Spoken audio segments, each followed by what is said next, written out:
Okay, I have got a deal to make today. So the deal is this, it's very simple. I'm going to show off a new bit of tech for Street Fighter 6. If you've never seen it before, or if you think, huh, I never thought about that before, you have to subscribe after watching this video, okay?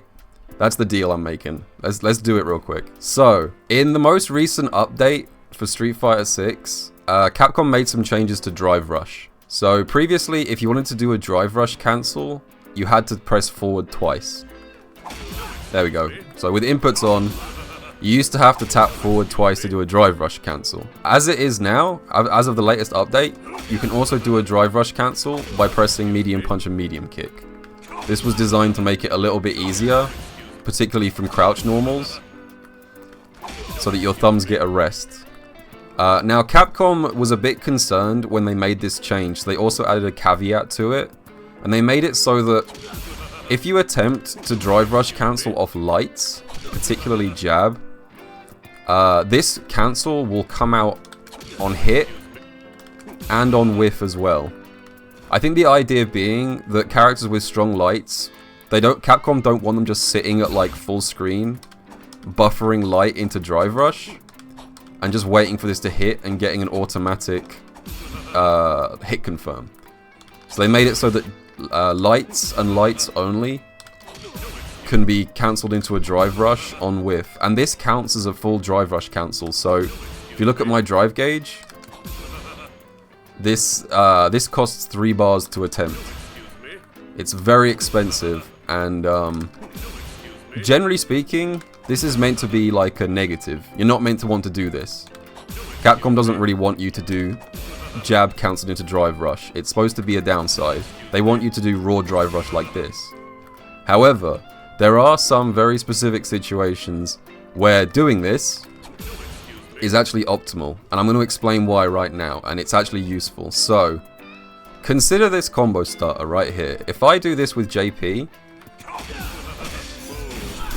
so this is my combo starter. I'm gonna save the state here, like that. So I've got a save state. So if you look at my drive gauge here during this combo, which I'm gonna keep freezing and restarting, I've got about 10% of a drive gauge bar left. Okay? So, how do I maximize the damage out of this combo? Well, I can do an EX move. This is pretty good damage. Let me just turn the damage gauges on.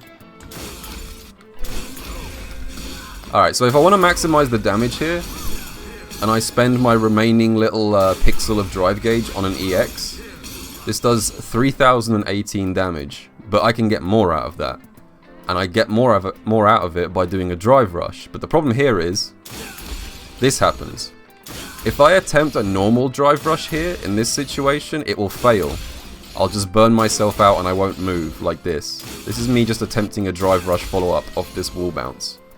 Because the problem is, if you attempt a raw Drive Rush, the game forces you to do a parry first.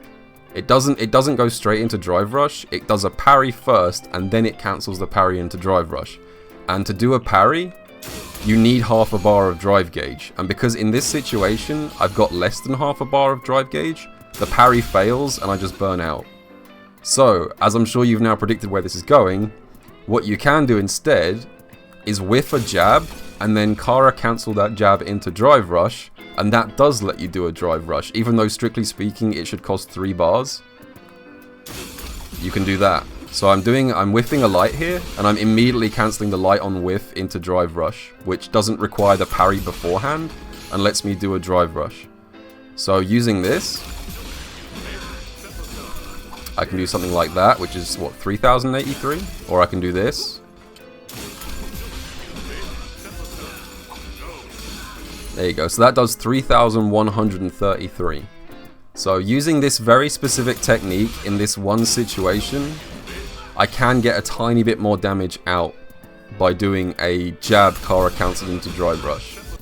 Pretty much every character in the game can take advantage of this to some degree. If your character uses a raw Drive Rush to extend a juggle, but you're below half a bar of drive gauge, every character can get some kind of usage out of this. Apart from maybe like Zangief. So yeah, all the examples I'm using right now are just JP combos, but like I said, test it with your own character, find some stuff. I'm sure that this is optimal for most characters in the game if you are very aware of your drive gauge in certain situations. So, if you found this useful, I'd appreciate if you hit that like button and subscribe, and I will see you guys in the next video.